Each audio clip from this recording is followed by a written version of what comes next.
Salah satu kemuliaan yang Allah simpan untuk umat ini dan tidak diberikan kepada umat terdahulu adalah Allah memberikan rahasia ganjaran yang besar terhadap amal yang kecil dari wudu, tapi pahalanya nggak kecil gitu. Pahalanya nanti ketemu Allah. Nanti kita coba lihat ya. Coba Bapak Ibu, kenapa kita mesti, saudara-saudariku, kita mau sholat itu wudu dulu? Karena Allah nggak suka ngelihat muka orang yang kotor oleh noda-noda dosa terus menghadap kepada beliau. Ternyata ada amalan yang membuat kita bisa terlahir seperti bayi setiap hari. Apa itu? Berwudu. Kata orang ini kena syaitan namanya walahan. Apa nama syaitannya? Walahan. Syaitan inilah yang memberi was-was di dalam pikiran sehingga orang yang berwudu merasa wudunya belum sempurna. Wudu kita nggak akan pernah sempurna, tapi cukupkan rukun dan syaratnya.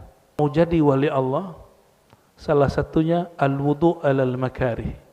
Ya, annal wudu alal makarih yarfa'ud darajat. Wudu di saat kita nggak senang karena dingin, itu bisa mengangkat derajat. Ini yang disebut darajatul walayah, derajat kewalian.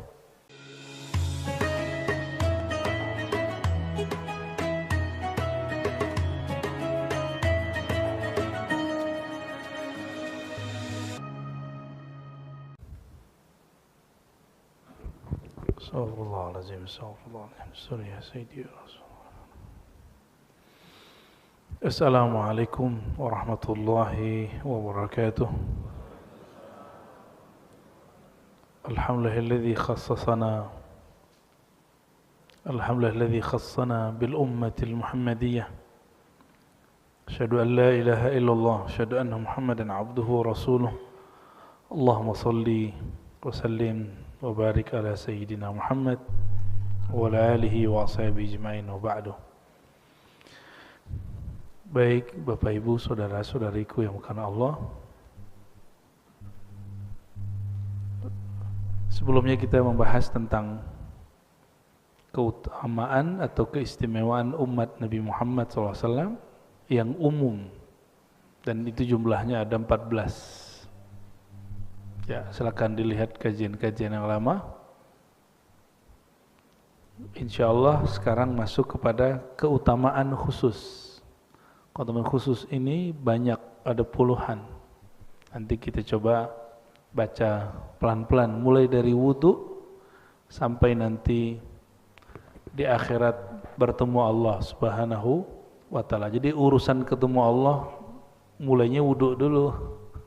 Ya, orang yang tidak berwudu, tidak pernah punya amalan ini, gak akan ketemu Allah Subhanahu wa ta'ala semudah umat Nabi Muhammad sallallahu alaihi wasallam.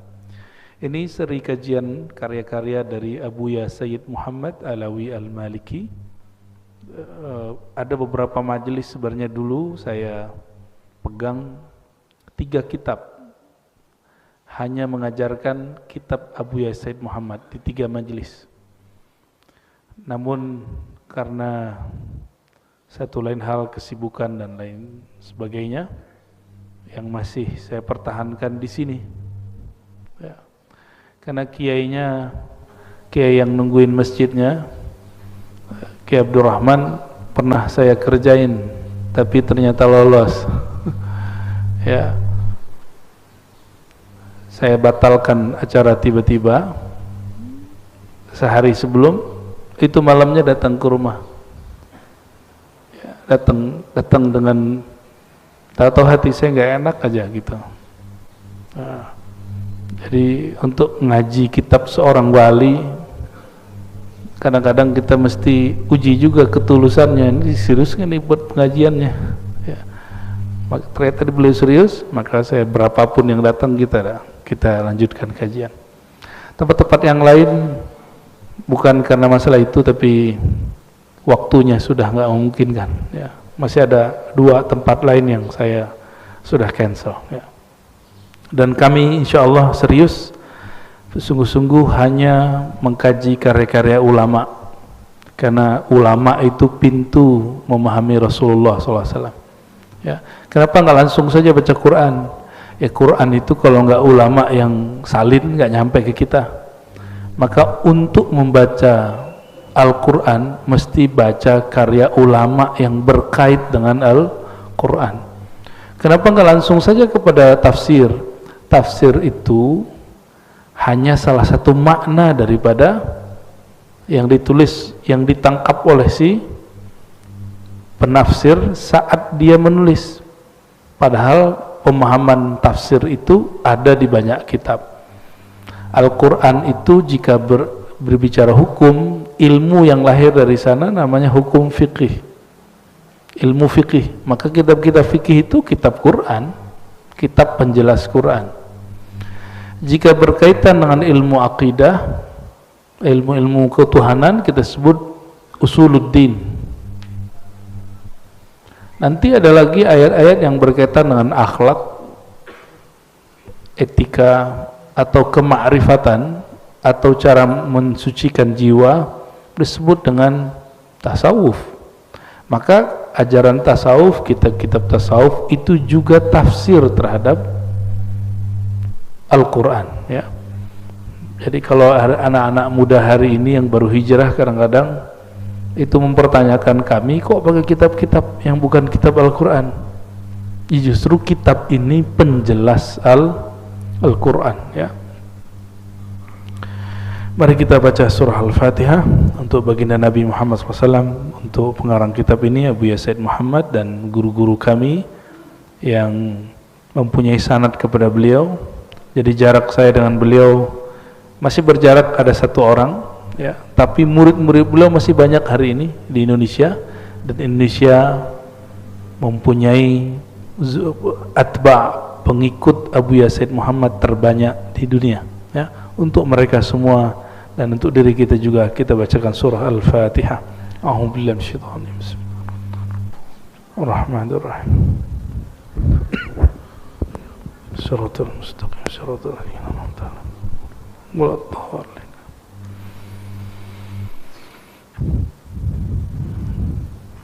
Bismillahirrahmanirrahim. Wabihi qala al-muallif Abu Said Muhammad al-Maliki syaraful wudu wa fadluh, ya. Semoga nanti sudah ada terjemahannya, jadi teman-teman dapat mencari kitab ini. Ini biasanya ini percetakan langsung terjemahin ya, kita ngomongin, ya. Syaraful wudu, kemuliaan wudu dan keutamaannya. Jadi beliau berbicara bukan dari sisi fikih, tapi kelebihan umat ini, umat Nabi Muhammad SAW dibandingkan umat terdahulu, dimulai dari yang kecil, yaitu wudu. Maka wudu yang kita lakukan tadi, termasuk tayamum, itu amalan yang tidak pernah ada seperti itu di amalan ulama-ulama Bani Israel. Umat-umat terdahulu nggak ada. Mereka bersuci tapi dengan cara yang berbeda. Kita baca sedikit. Wa minasyarafil ladzi dakharahu Allah Ta'ala li hadhil ummah ma'addahu min ats-thawabil jazil wal fadlil jamil alal wudu, ya. Salah satu kemuliaan yang Allah simpan untuk umat ini dan tidak diberikan kepada umat terdahulu adalah Allah memberikan rahasia ganjaran yang besar terhadap amal yang kecil dari wudu, tapi pahalanya nggak kecil gitu. Pahalanya nanti ketemu Allah. Nanti kita coba lihat, ya. Hadis pertama, semua hadis yang disebutkan di sini disebutkan sumbernya, itu yang saya suka dari kitab ini. Man tawadda'a wa ahsana al-wudu kharajat khatayahu min jasadihi hatta takhruja min tahti azfari. Orang yang berwudu lalu ahsanal wudu, bukan akmala, tapi ahsan, membaguskan wudunya. Karena menyempurnakan tidak mungkin, kita nggak bisa sempurna. Kharajat khatayahu min jasadi. Kalau orang bisa melihat secara hakikat, dia akan melihat kharajat khataya, kesalahan-kesalahan orang itu keluar dari jasadnya, hatta takhruj min tati azfari. Kalau ada yang masuk ke kuku lalu keluar, itu kotoran-kotoran yang zahir ataupun yang batin itu keluar. Begitu kata beliau di riwayat Imam Muslim, ya. Lalu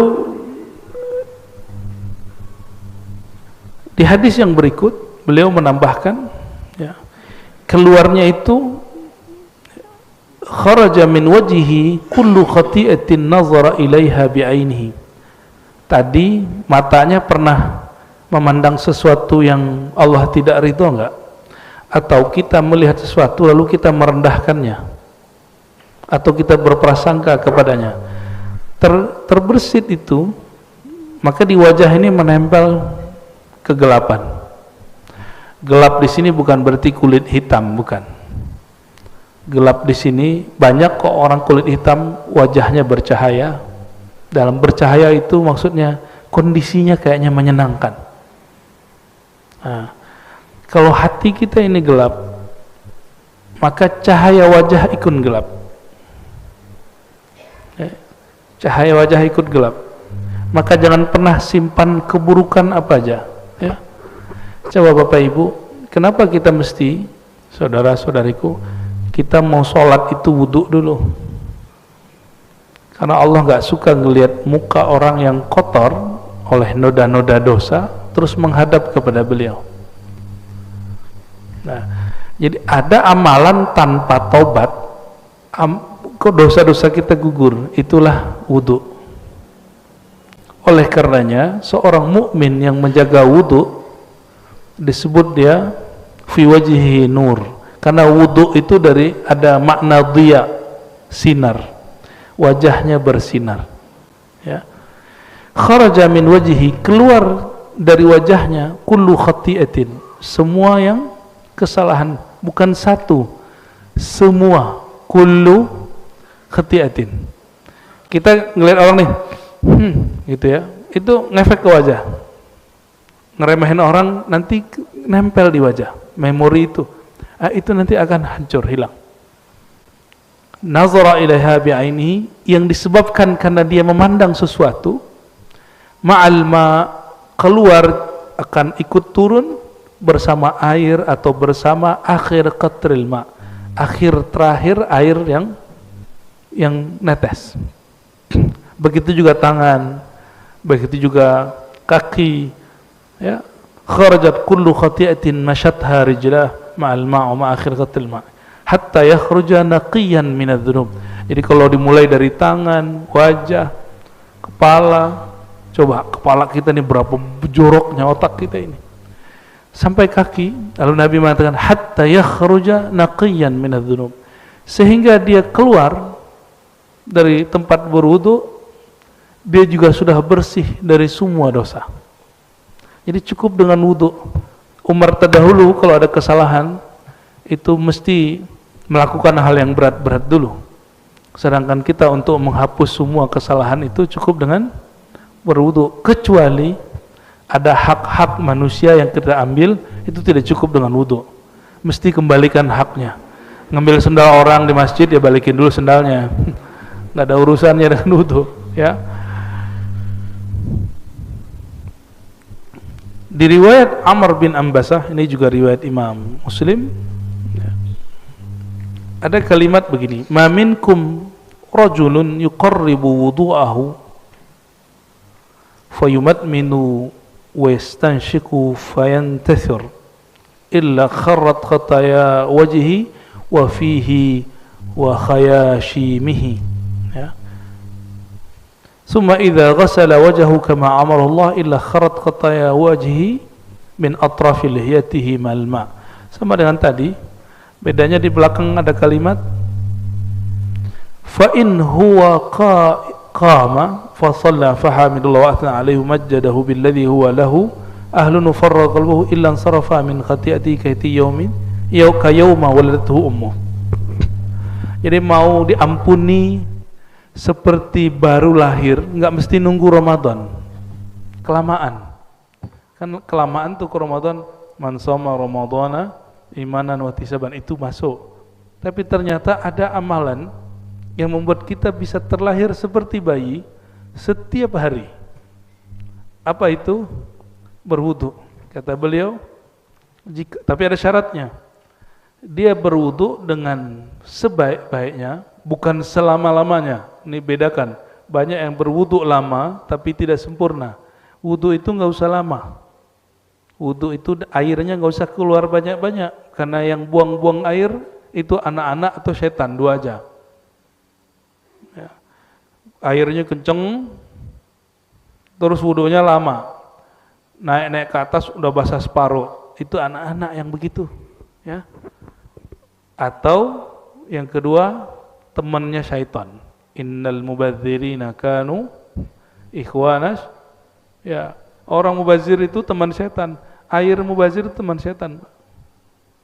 Teman-teman kita di Eropa itu kaget melihat orang Indonesia Jumatan airnya itu gede-gede gitu keluarnya. Nah, itu jangan sampai terjadi. Ini kebetulan negeri kita banyak air. Coba kalau nggak banyak air, dikit Pak ngeluarin. Nabi mengatakan sallallahu alaihi wasallam, iqtasid walau kunta fi nahrin jarin. Hendaklah kamu berhemat meskipun di air yang mengalir, di sungai. Nahrin artinya sungai, sungai yang mengalir. Jadi jangan boros-boros. Ya biasa aja. Sedikit. Saya kalau wudu saya keluarin sedikit. Ya. Coba nanti praktek habis ini wudu, keluarinnya sedikit. Ya. Jadi syaratnya supaya keluar habis wudu ditambah salat 2 rakaat. Fa in huwa qam atau qaimun fa shalla, jika dia salat 2 rakaat atau berapa rakaat, fa hamidallah wa athna alaih, lalu dia puji Allah, dia besarkan Allah, billadzi huwa lahu ahlun, sebagaimana mestinya Allah pantas mendapatkan pujian. Wa farraga qalbahu lillah, lalu dia kosongkan hatinya hanya untuk Allah. Jadi kalau ada ajaran agama yang mengatakan kosongkan pikiran, nah itu separuh jalan sudah. Tapi mesti ditambah, kosongkan hatimu dari selain Allah, berarti diisinya cuma dengan nama Allah. Jangan kosong-kosong amat, nanti ada yang ngisi. Illan sarafa min khati'atihi, melainkan nanti ketika dia keluar, dia berdiri, pergilah semua dosanya, hilanglah semua dosanya seperti bayi baru lahir. Kaihaiti yauma kayauma waladathu ummu, seperti hari dia baru lahir. Nah, itu wudu yang gimana? Wudunya selalu ingat Allah, airnya tidak mubazir dan tidak was-was. Nah, jadi wudu itu jangan berulang-ulang yang was-was. Ya. Orang yang was-was, saya sampaikan kepada yang was-was yang wudunya lama, coba amalkan wudu hanya sekali-sekali. Jadi jangan 3 kali. Cobain. Jadi ada teman-teman kita yang seperti itu, kita buat latihan.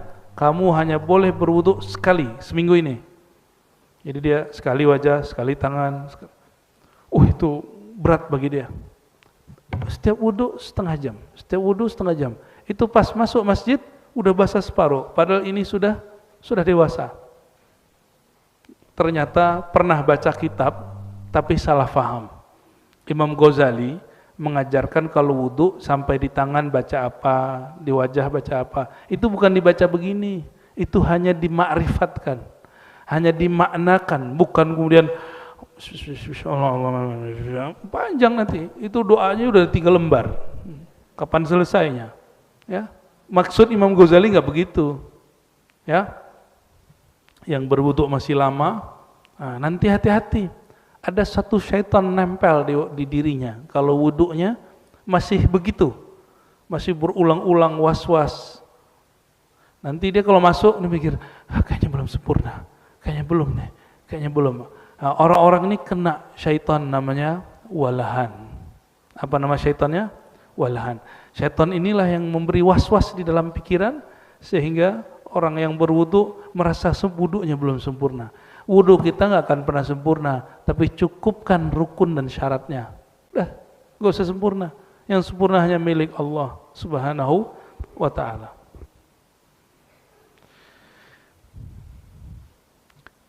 Di negeri kita sepertinya tidak terlalu berat wudu subuh, ya. Benar ya?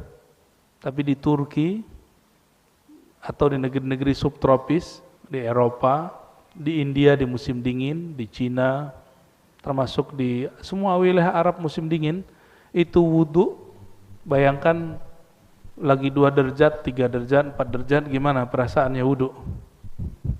Ya, dinginnya luar biasa. Tapi ternyata kalau mau jadi wali Allah, salah satunya al-wudu alal makarih. Ya, annal wudu alal makarih yarfa'ud darajat. Wudu di saat kita enggak senang karena dingin, itu bisa mengangkat derajat. Ini yang disebut darajatul walayah, derajat kewalian. Ya. Ada satu riwayat hadisnya masyhur, dari hadis inilah nama pusat kajian saya sebut namanya Ribat. Nah, di ujung hadisnya ada. Sayyidina Abu Hurairah mengatakan, Nabi SAW bersabda, "Ala adullukum ala ma yamhullahu bihil khataya wa yarfa' bihid darajat."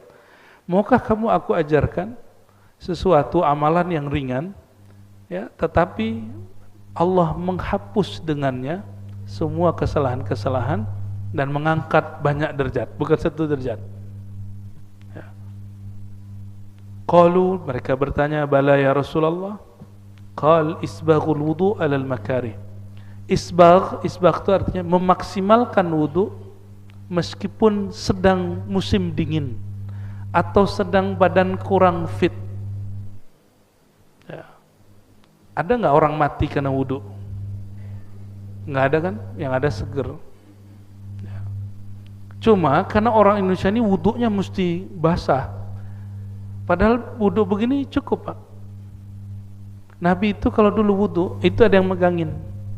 Jadi ada sahabat yang megangin, terus ada yang nampung di bawah. Cukup segini, nggak nyampe. Dapat wajah, dapat tangan, ya, tangan dapat sampai ke kepala, sampai kaki.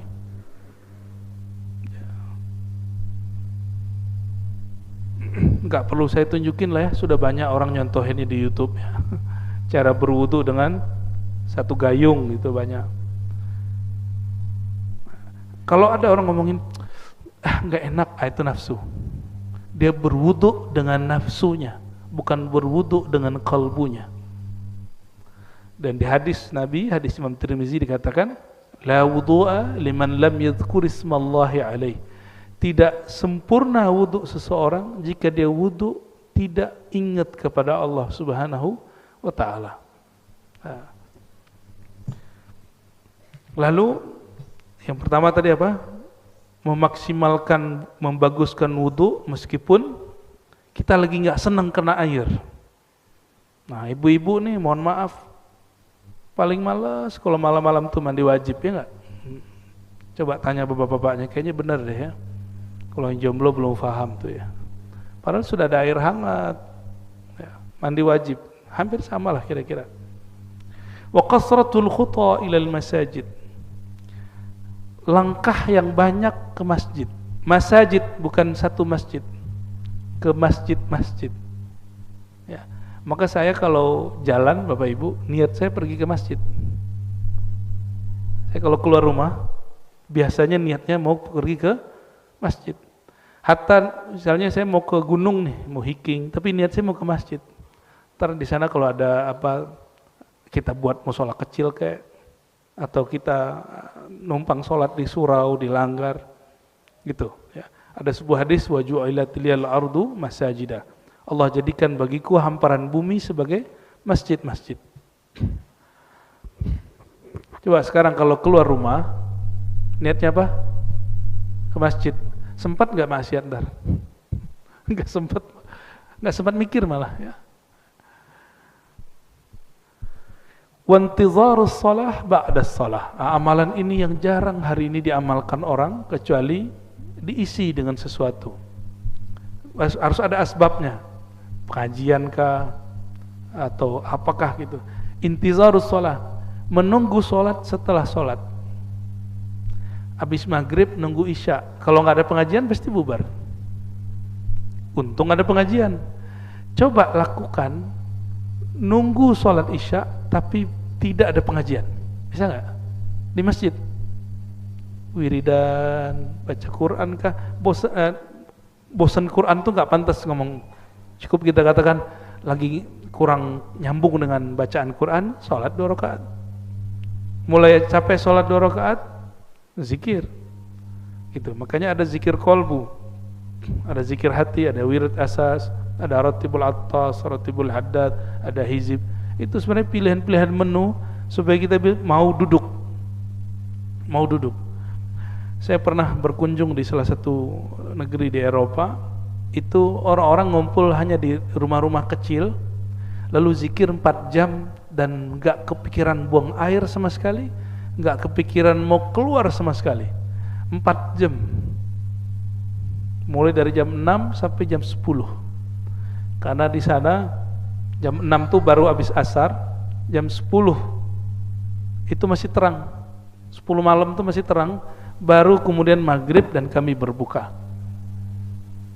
Jam 6, jam 10, berapa jam? Enggak pindah-pindah. Mereka baca Yasin 3 kali, baca Al-Kahfi sekali, baca Ar-Rahman, Al-Mulk, lalu zikir ini 1000, ini 1000, terus enggak berhenti-berhenti, sholawat sekian ribu, 4 jam, dan enggak ada yang batal wudhu sama sekali. Ya, kalau orang Indonesia nggak tahu deh ya. Udah ngeliat-liat jam, lama bener di zikirnya. Lalu kita menemukan di dalam kitab Syekh Abdul Rauf As-Singkili, ya, Syekh Abdul Rauf ini ulama Aceh yang lama di Madinah.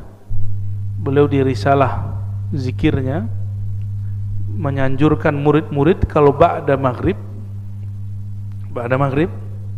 itu jangan pulang dulu, disuruhnya sholat 3 rakaat, 3 kali salam, 2 rakaat, lalu disebutkan zikir-zikirnya sampai selesai, sampai datang waktu isya. Ketika saya cek ini thariqatnya apa, ternyata thariqatnya Syatariyah dan Qadiriyah, ya. Jadi mereka ngamalin itu. Pengamal ini sampai hari ini itu cuma secara istiqomah orang-orang yang berthariqah sufi. Itu sebabnya syaitan gak suka sama sufi. Itu sebabnya syaitan merasuk kepada ustadz yang tidak berzikir lalu membid'ahkan para sufi, ya, menganggap sesat para sufi, karena itu musuh dia. Jadi memusuhi ahli zikir, kita curiga jangan-jangan dia kerasukan syaitan, ya, hati-hati. Ini mantum tuh syaitan gak suka, karena duduk di majelis nangis dia sekarang di luar. Syaitan tuh nangis, cuma kita gak lihat aja, ya. Coba kalau lihat pasti doyan ngaji, doyan zikir, ya. Untung kita gak lihat, ya. Lalu Sayyidina Nabi SAW mengatakan fadzalikumur ribat, fadzalikumur ribat. Itulah yang disebut ribat. Ribat itu artinya ikatan. Akhirnya oleh ulama di tanah Hijaz, di Saudi sekarang, dulu namanya Hijaz, dan di Yaman, tempat zikir itu, tempat nunggu orang lagi zikir lama-lama disebut ribat. Tapi dalam lahjah dialek orang Mekah dan Yaman disebut rubat. Ya, disebut apa? Rubat, ya. Saya selama menunggu musim haji kemarin, kita berkeliling ke rubat-rubat Mekah. Jadi masih ada di sana orang-orang yang dari waktu dari asar nunggu sampai maghrib, dari maghrib nunggu isya, itu zikir semua.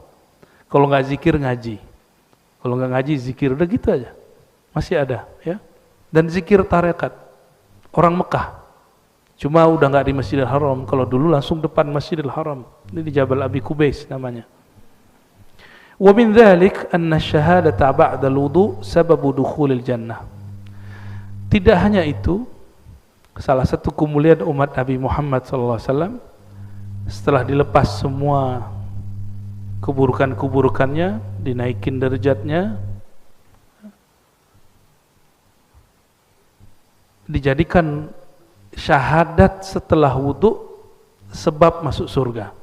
Syahadah ba'dal wudu, syahadat setelah wudu adalah mahar masuk surga. Nah, kita bacain hadisnya, ya. Dari Sayyidina Umar Qala Rasulullah sallallahu alaihi wasallam, "Man tawadda'a fa ahsana wudu'ahu." Siapa yang berwudu lalu memaksimalkan, membaguskan wudunya, tsumma qala asyhadu an la ilaha illallah wahdahu la syarikalah. Aku bersaksi tiada yang berhak disembah kecuali Allah yang Maha Esa, tiada syarikat baginya, wa anna Muhammadan abduhu wa rasuluh. Ya.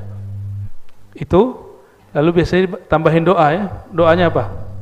Allahumma ja'alni minat tawwabin.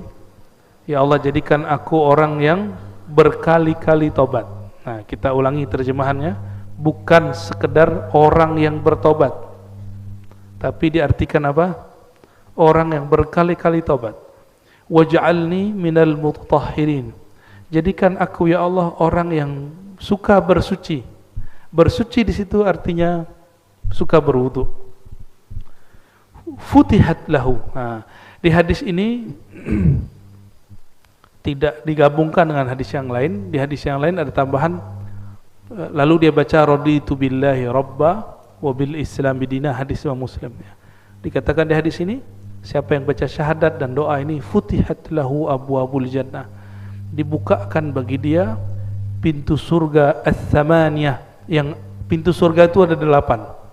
Jadi surga itu pintu di sini bukan pintu yang kita pahami, tapi maksud gerbang besar. Nah, nanti di gerbang itu ada tempat-tempat orang masuk. Yadkhuluha min ayyiha syaa. Dia boleh masuk dari 8 pintu besar itu, boleh pilih mana saja. Kalau kita lihat-lihat, kok bisa ya? Oh, ternyata wudu itu adalah asal semua ibadat. Kenapa? Kalau kita nggak wudu, sah nggak sholatnya? Orang nggak wudu baca Qur'annya nikmat gak? Orang nggak wudu ngajinya pun nggak fokus. Ya, orang yang tidak wudu juga tidak diperkenankan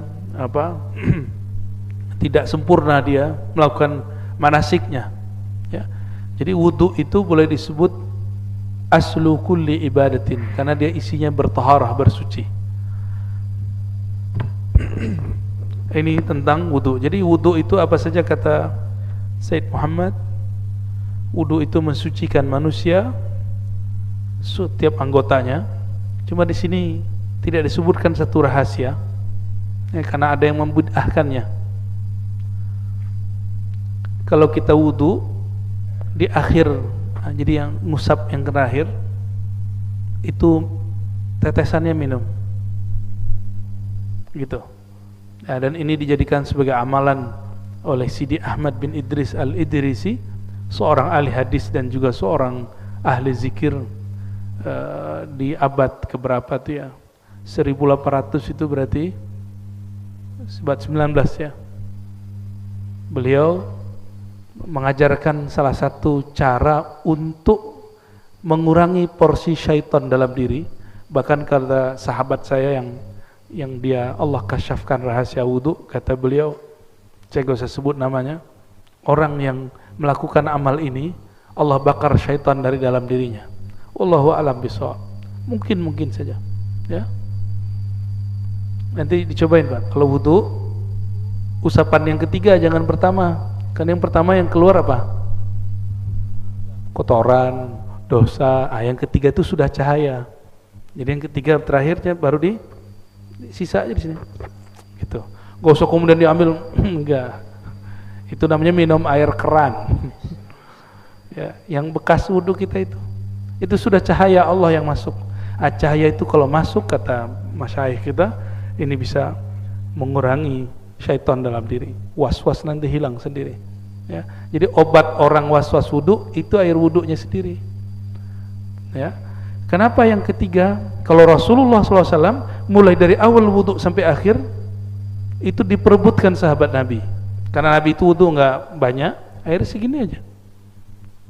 Air segini yang netes ke bawah ditampung oleh mereka.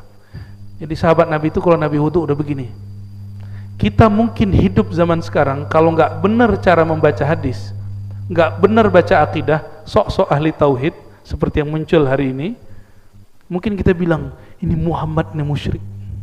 sahabat-sahabat Muhammad musyrik, nggak jadi ikut Muhammad, pasti gitu. Nanti antum akan begitu kalau ketemu Imam Mahdi, masa Mahdi begini gitu. Ya. Seperti itulah Abu Jahal, Abu Lahab. Ya, dia lihat kok gini amat ya umat Nabi Muhammad ini kepada Nabi Muhammad. Ya, nggak terima mereka nggak terima.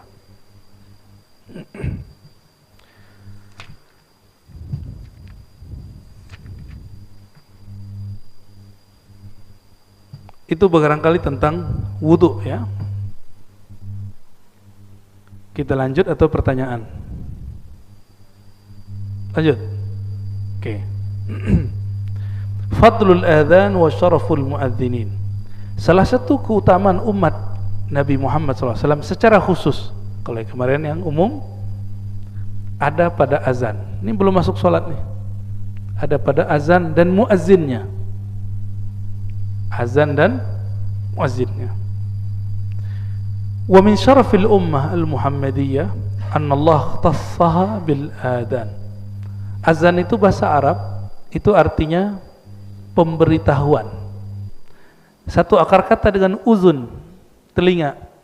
Azan itu memberitahukan ke telinga orang.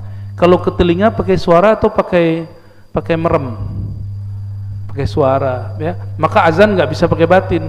Saya azan batin nggak bisa.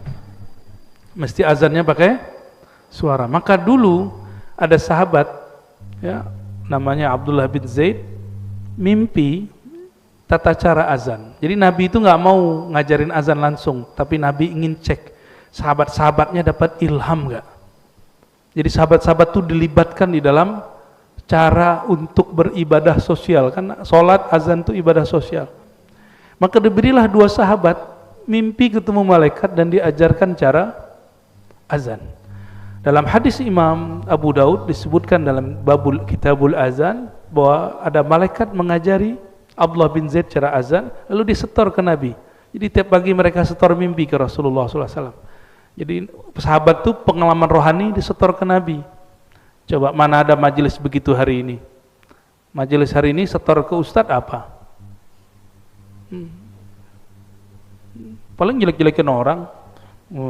Ya, itu amalannya gitu. Sibuk sama amalan orang aja. Nggak ada yang sibuk dengan perkembangan rohaninya. Ya, kalau orang dulu di zaman sahabat Nabi, mereka beramal, disuruh Nabi beramal, itu nggak hanya sholat, tapi juga ada koneksi batin.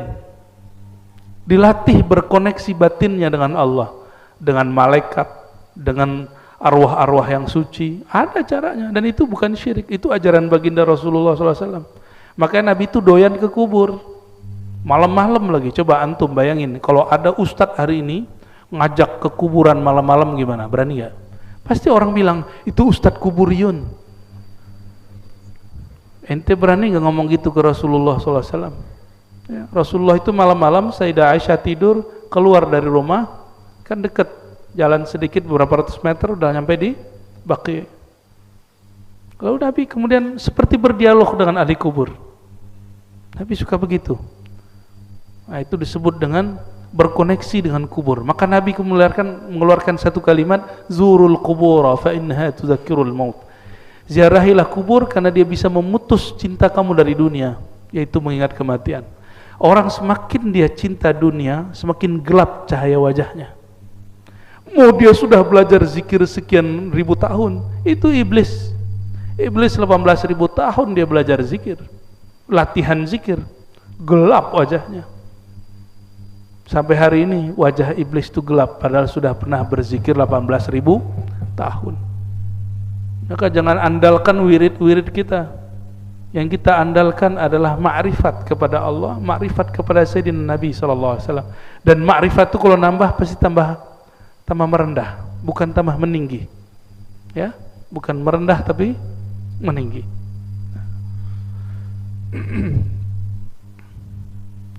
Lalu Abdullah bin Zaid lapor setor kepada baginda Rasulullah SAW.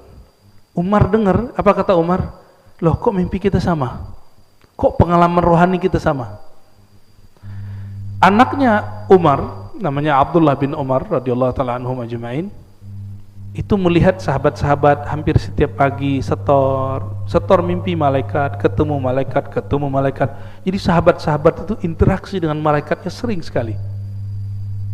Horor nggak begitu, Pak? Atau mau? Ntar dituduh halu lagi sama orang ya. Tapi kalau ingin rohaninya naik, ada ilmunya itu. Ada ilmunya semua.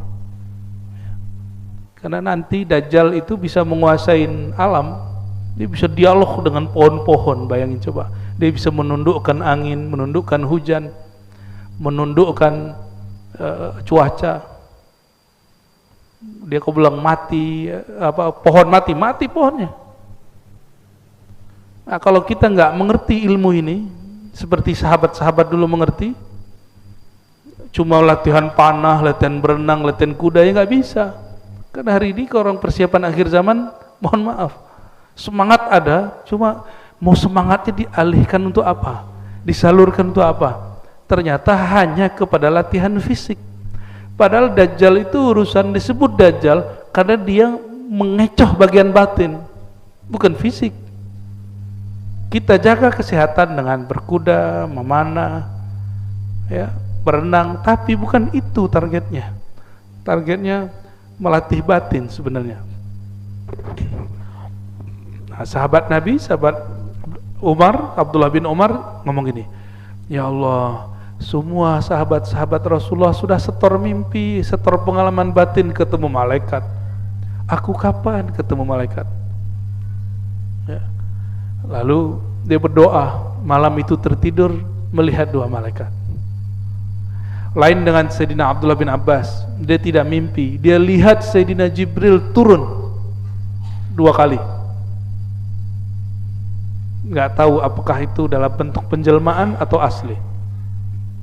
Nah, azan ini adalah mimpi sahabat Nabi Abdullah bin Zaid diajari malaikat. Lalu Nabi ikrar, disebut takrir, hadis takrir. Hadis takrir pengalaman sahabat atau amal sahabat atau ijtihad pemahaman sahabat yang lalu diakuisisi Rasulullah, dibenarkan Rasulullah dan mengatakan itu benar, divalidasi oleh beliau dan mengatakan ini sahih, maka dijadikan bagian dari ajaran Rasulullah SAW. Salah satunya azan, ya. Apa kelebihan azan? Annal muadzin yashhad lahu kullu ma yasma' sautahu bil azan. Nah, ini yang menarik. Abdullah bin Zaid ini walaupun dia mimpi azan, tapi tidak disuruh jadi muazzin karena dulu nggak ada mikrofon nggak ada. Yang dipanggil siapa yang jadi muazzin? Bilal, yang tidak ada satupun orang menyangka dia bakal jadi muazzin. Orang hitam legam itu kalau kayak gini baru kelihatan pas dia senyum. Gigi, nah itu baru kelihatan dia. Bilal bin Rabah. Nah, akhirnya ini orang malah menjadi orang penting. Bayangin coba, kulit hitam penting. Begitu Rasulullah membuat siasat, nggak mesti orang yang dapat pengalaman itu dia yang beramal. Yang beramal siapa? Bilal. Kata Nabi SAW, fa innahu arfa' sautan wa anda. Hadis Imam Abu Daud. Orang ini, si Bilal ini suaranya lebih kenceng, nggak perlu pakai mikrofon dan lebih merdu. Kalau Abdullah bin Zaid azan yang dengar cuma 10 meter ke belakang, ke depan, terus suaranya bikin telinga kita cepat mau jauh-jauh gitu. Ada tuh orang azan dan kita nggak kuat dengernya, cepet-cepetlah beres gitu ya. Ya, waktu saya dulu nyantri itu ada beberapa orang kalau azan itu pesantren getar, Pak. Karena suara dia getar, Allahu Akbar, Allah. Tapi nggak ada lagi yang azan, yang suara-suaranya bagus, pada gengsi semua azan. Ya sudah, orang begitu azan. Nah, orang yang muazzin ini, enaknya sekarang ada mic, yashhad lahu kullu ma yasma' sautahu bil azan. Benda apa saja, makhluk apa saja yang dengar suara dia, itu akan menjadi saksi nanti di akhirat untuk keringanan dia dan keselamatan di akhirat. Jadi Bapak Ibu ini hati-hati sama muazzin, ya. Maka muazin yang tidak bertarif itu muazin yang bisa ngasih syafaat nanti. Tapi kalau muazin ngambek, nah, minta, saya pengen digaji. Beda kalau masjid ingin ngasih tapi tidak sebagai gaji. Ya. Ada tuh merbot masjid ngambek masalah gaji, banyak, Pak. Padahal jadi merbot masjid, ente jadi waliullah. Ya, nggak usah mikirin masalah itu, nanti ada aja rezeki. Ya. Orang kalau sudah ngurus masjid, yang perhatian sama dia bukan hanya manusia, Allah perhatian sama dia. Karena dia bersihin masjid. Dalilnya apa? Seorang perempuan hitam legam juga, udah tua, udah berapa hari nggak dilihat Rasulullah SAW di masjid. Hadis Sahih Bukhari dan hadis Muslim. Nabi tanya, mana nih orang mak-mak tua yang biasa bersih-bersih masjid? Lalu para sahabat mengatakan, wahai Rasulullah, beberapa hari yang lalu meninggal, lalu kami kubur. Meninggalnya kapan? Malam hari langsung kami kubur, saking orang ini nggak penting menurut para sahabat. Lalu Nabi keluar mengatakan, daluni ala qabriha, tunjukkan aku kuburnya di mana. Sahabat bingung, kok sepenting apa orang ini? Lalu Nabi sholat qadha, namanya qadha jenazah. Jadi sholat jenazah itu nggak mesti di masjid, bisa di rumah, bisa udah dikubur lalu kita sholat, kan nggak pakai ruku, maka boleh sholat qadha jenazah dikubur. Tapi kalau ada ruku baru makruh sholat dikubur, ya. Maka Nabi sholat dikubur, sholat jenazah qadhaan. Dan beliau mengajarkan kepada sahabat bahwa kalau ada orang ngurusin masjid, mungkin kamu nggak perhatikan dia, tapi kekasih Allah, orang nomor satu di alam semesta, perhatiin dia. Berarti orang penting itu bukan? Cuma fisiknya jelek, tapi batinnya indah. Ya, untuk apa badan bagus tapi nggak mau memperhatikan masjid Allah? Ya. Dulu masjid itu tidak hanya tempat sholat, tapi tempat ngaji. Begini. Ya, pesantren itu sebenarnya masjid semua itu tempat. Cuma pesantren kan sudah enak, sudah berbayar. Ya. Kalau masjid nggak ada orang yang memperhatikan, ya nggak jalan. Ya. Maka mohon, ya, berbaiklah kepada muazin, pada imam-imam, ya, supaya imam-imam dan muazin itu nggak perlu riya, ya, nggak perlu mensudes-sudeskan suaranya supaya orang cari perhatian dia. Ya. Cukup dia berkhidmat. Suara orang yang tulus itu suaranya indah. Ya. Lalu Nabi SAW bersabda dalam hadis Abu Sa'id, riwayat Imam Bukhari, mungkin ini saja yang kita baca untuk bab azan. La yasma' mada sautil muadzin jinnun wala insun wala syai'. Tidaklah mendengar mada, ya, sejauh mana suara muazzin itu sampai, tidaklah sampai suara itu kepada jin. Oh, jin bisa dengar, ya, apalagi ins, manusia, ataupun syai', benda yang kita anggap benda mati.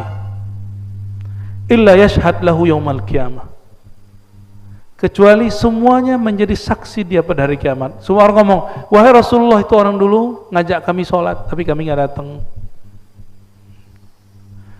Annahu yashhad lahu kullu ratbin wa yabisin. Di riwayat lain, di riwayat Abu Daud ditambahkan, bahkan jika ada pohon-pohon, kalau dulu kurma yang kering atau basah pun, atau daun kering, daun basah pun, semuanya menjadi saksi bahwa orang ini pernah azan bersyahadat kepada Allah SWT. Dan nanti di akhirat yang mahal itu, siapakah saksi kita kalau kita bersyahadat? Jadi ada orang yang saksinya adalah dirinya sendiri, maka Allah minta kamu cari persaksian, siapa yang menyaksikan kamu dulu bersyahadat. Lalu ada yang kayak muazin, semua benda, tapi ahli tauhid yang level tinggi, nanti dia jawab, ya Allah, saksiku bersyahadat adalah engkau sendiri. Syahidallahu annahu la ilaha illa huwa wal malaikatu wa ulul ilm qa'iman bil qisti la ilaha illa huwal azizul hakim, ya. Berdasarkan ini maka disebutkan di ujung hadis, ya, lau ya'lamun nas ma fid nida. Ini kekhususan umat Nabi Muhammad SAW. Seandainya orang tahu rahasia azan, wasafil awal, dan saf pertama, summa lam yajidu, lalu mereka enggak dapat. Jadi Mereka mau azan tapi udah ada yang azan, mau dapat soft pertama tapi sudah ada yang duduk.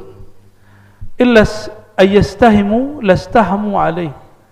Kalau boleh mereka pasang saham dulu sebelumnya gitu, untuk bisa duduk di bayar dulu, mereka mau bayar begitu. Oleh karena itu Bapak Ibu yang dimuliakan Allah, atau boleh diartikan yastahimu itu undinya, diundi. Salah satu kelebihan umat ini yang tidak ada pada umat yang lain adalah azan ya. Bahkan azan ini rahasianya banyak.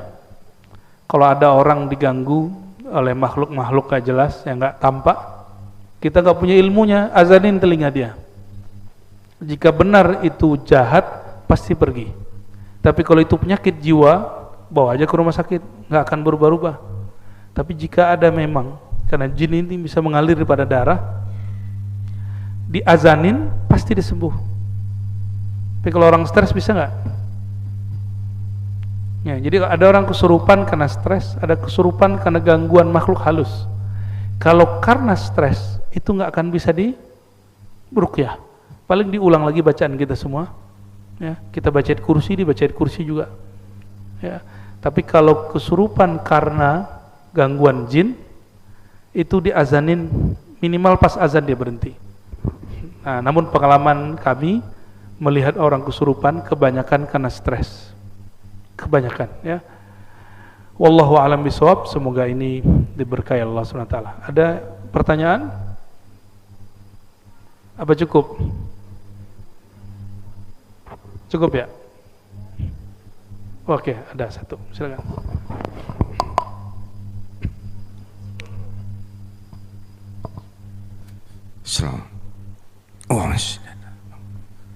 Assalamualaikum warahmatullahi wabarakatuh. Assalamualaikum. Saya hanya mendengar cerita tarikh Buya, bahwa suatu saat Sayyidina Ali Zainal Abidin bin Husain ketika sedang melaksanakan toharoh wudu, kemudian ada orang lain melihat, kemudian menanyakan, wahai putra Rasulullah, saya sering memperhatikan Anda ketika berwudu. Ada dua yang aku sering perhatikan ketika Anda mengambil wudu, satu menangis, satu lagi bergetar. Kemudian apa yang terjadi sebetulnya wahai putra Rasulullah? Kata Sayyidina Ali Zainal Abidin bin Husain, dia jawab, wahai fulan, kepada siapa sebentar lagi aku menghadap? Yang ingin saya tanyakan, Buya, sampai sebegitunya rahasia wudu di hadapan orang-orang yang makomnya mungkin sudah sampai kepada ma'rifat Allah. Saya kira itu pertanyaannya, Buya. Terima kasih. Assalamualaikum warahmatullahi wabarakatuh. Assalamualaikum. Ada yang disebut dengan makom dan hal. Makom itu pencapaian rohani karena latihan-latihan. Hal bahasa Arab, bukan hal bahasa Indonesia. Hal itu anugerah pemberian Allah sebagai bentuk kemurahan Allah Subhanahu wa taala. Walaupun orang ini enggak beramal, itu namanya hal. Sedangkan Sayyidina Ali Zainal Abidin tadi, cucu Sayyidina Ali, beliau mengalami hal namanya halul buka wal khauf, rahasia. Jadi beliau ketika wudu itu ada rasa terharu, ada rasa takut kepada Allah SWT, mau ketemu Allah. Tapi ada keadaan lain, yaitu asyauq ilallah, rindu. Orang kalau rindu nangis gak? Ibu-ibu ini kalau rindu nangis. Kalau bapak-bapak ini kalau ngerindu ngelindur. Kalau nggak ngerokok gak jelas gitu ya. Tapi kebanyakan orang yang berhati lembut, jika dia rindu dia nangis. Disebut halus syauq ilallah. Orang ini rindu ketemu Allah. Berarti orang ini makom sholatnya sudah makom ihsan. Sholatnya betul-betul ketemu dengan Allah. Dan itu nggak bisa dibuat-buat, mesti dilatih. Dimulai dari latihan tobat, lalu latihan zikir. Nanti akan diberi rasa itu. Alhamdulillah kami sering juga mengalami hal itu, ya. Tapi nggak sesering dulu, ya. Kalau sekarang halnya lain lagi. Kalau dulu saya mau wudu, mau sholat itu sama. Jadi itu bukan amalan orang dulu. Hal ini anugerah yang Allah berikan ke siapapun dan di masa apapun. Karena mau ketemu sang kekasih. Jadi bagi orang-orang yang sudah kenal Allah, Allah itu bukan tukang ancam. Allah itu yang dirasakan adalah zat yang maha pengasih, penyayang, zat yang maha memperhatikan, zat yang maha baik sekali.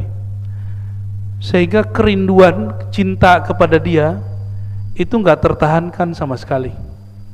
Itu sebabnya baginda Nabi SAW kalau sholatnya lama, dan itu sholatnya terisak-isak, orang nangis gitu.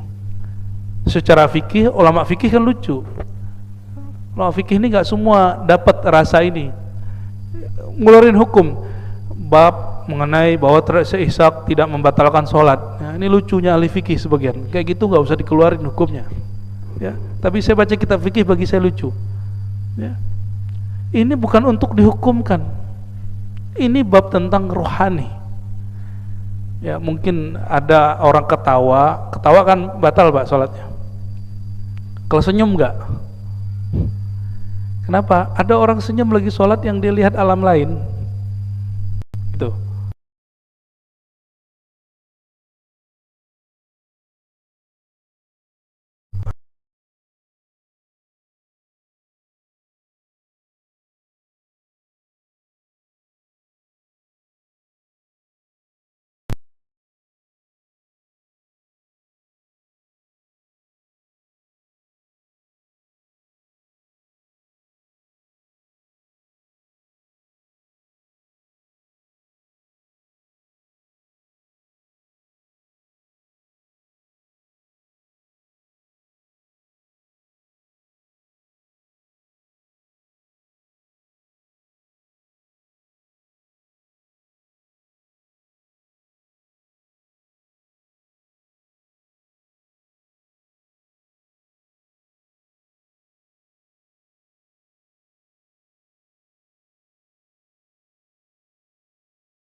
Agak pluralis. Anaknya namanya Muhammad Maksum, itu ngamalin sunnah Pak. Ngamalin sunnah itu mulai dari bangun tidur sampai tidur lagi. Tidurnya pun menyesuaikan diri dengan sunnah. Suatu kali dia gak pernah tinggal sholat jamaah, masuk masjid lupa kaki kirinya dahulu. Ketika melangkah kedua ketiga, dia lihat kakinya, kenapa kaki kiriku langsung masuk ke masjid Baitullah? Maka dia tersan 3 hari 3 malam gak bangun-bangun. Orang dulu begitu. Adakah hal itu sekarang? Masih ada. Cuma itu biasanya baru dizohirkan kalau orangnya meninggal. Maulana Muhammad Maksum baru dikisahkan itu setelah dia wafat. Wafat baru ditulis manaqibnya. Ya. Jadi hal-hal begitu ada memang, ya. Dan itu tidak dibuat-buat. Mereka memang ahli ma'rifatullah, kenal kepada Allah. Kenal kepada Allah bukan masalah jumlah sholatnya banyak, tapi memang kolbunya, ruhnya mengetahui sifat-sifat Allah subhanahu wa ta'ala. Barangkali itu Bapak Ibu, udah jam 9, ya. Kami mohon izin. Semoga kajian ini Allah berkahi. Bapak Ibu yang hadir ikut mendapatkan kemuliaan yang ditulis di dalam kitab ini. Amin ya rabbal alamin. Kita tutup dengan kafar majlis. Subhanakallahumma wa bihamdika asyhadu an la ilaha illa anta astaghfiruka wa atubu ilaik. Wa sallallahu ala sayyidina Muhammad. Assalamualaikum warahmatullahi wabarakatuh.